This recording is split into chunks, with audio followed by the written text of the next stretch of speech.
আইসিসির মাসসেরা দৌড়ে তাইজুল ইসলাম। আইরিশদের বিপক্ষে দুর্দান্ত বোলিং পারফরম্যান্সের পুরস্কার হিসেবে আইসিসির নভেম্বর মাসের সেরা খেলোয়াড়ের সংক্ষিপ্ত তালিকায় জায়গা করে নিয়েছেন বাংলাদেশের অভিজ্ঞ বাঁহাতি স্পিনার তাইজুল ইসলাম।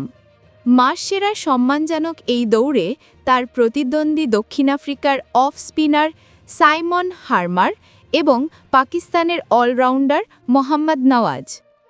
আয়ারল্যান্ডকে ধবলধোলাই করা সিরিজে তাইজুল ছিলেন এক কথায় অপ্রতিরোধ্য। ২৬.৩০ গড়ে শিকার করেছেন ১৩ উইকেট, আঘাত হেনেছেন প্রতিটি গুরুত্বপূর্ণ জুটিতে। সিরিজ সেরা হয়ে শেষ করা এই পারফরম্যান্সই তাকে এনে দিয়েছে মাস সেরার মনোনয়ন। সম্প্রতি সাকিব আল হাসানকে পিছনে ফেলে ২৫০ উইকেট নিয়ে তিনি হয়েছেন বাংলাদেশের টেস্ট ইতিহাসের সর্বোচ্চ উইকেট শিকারী।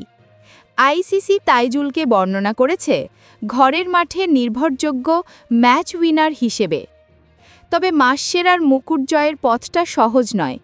তাইজুলের অন্যতম প্রতিদ্বন্দ্বী সাইমন হার্মারের ভারতের মাটিতে ২ টেস্টে ৮.৯৪ গড়ে ১৭ উইকেট নিয়ে দক্ষিণ আফ্রিকার হোয়াইট ওয়াশে বড় ভূমিকা রেখেছেন।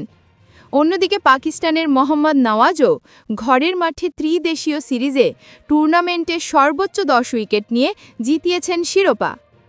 এর আগে বাংলাদেশ থেকে সাকিব আল হাসান, মুশফিকুর রহিম ও মেহেদী হাসান মিরাজ আইসিসির মাসসেরার পুরস্কার জিতেছেন।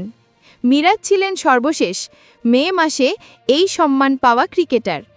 এবার যদি হার্মার ও নওয়াজকে পেছনে ফেলতে পারেন তবে চতুর্থ বাংলাদেশি হিসেবে এই গৌরব অর্জন করবেন তাইজুল ইসলাম।